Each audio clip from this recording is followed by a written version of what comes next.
I'd like to start my reflection by reading once again the opening lines of our first reading from Paul's letter to the Galatians.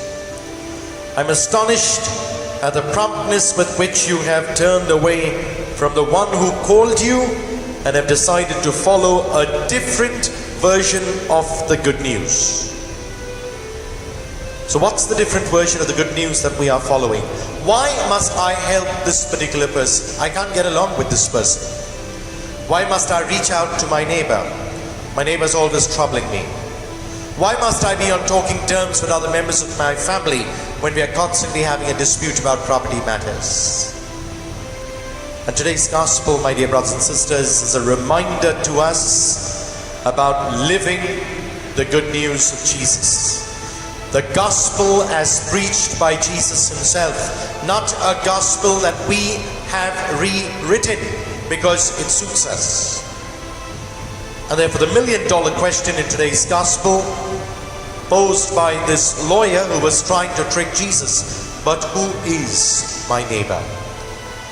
Interesting question that he asked, because we were thinking that the response, or rather he would have thought, the response was, your neighbor is those you do good to. Well, Jesus is asking us to go beyond that. Not just those who we can, but those who we struggle to do good to. If you see today's gospel reading, it's a good slap on the face, first of all, for us priests, because we think we're doing everything right. We think we are doing everything that Jesus wants us to do. But in reality, we may not be really doing what Jesus expects us to do. It's a slap on the face for so-called righteous people who think that they are perhaps saviors in this world. They are prophets. They are the ones who get acclaim because they constantly reach out to people. Why do they do this? Some of them are truly genuine.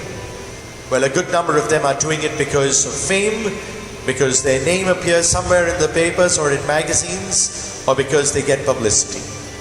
And therefore every opportunity they get, they will post it on social media.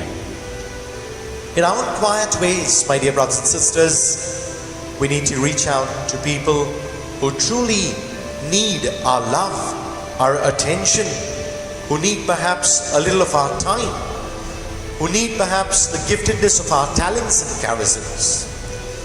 And today, without counting the cost, so many of our frontline warriors over the last several months have been doing exactly that.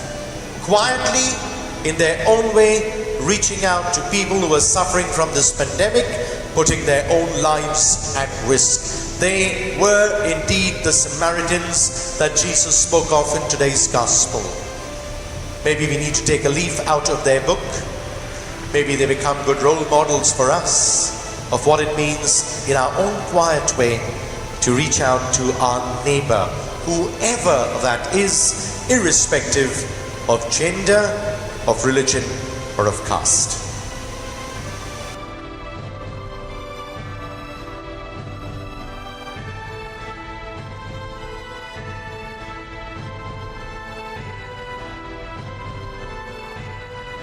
God bless, and do have a Jesus-filled day.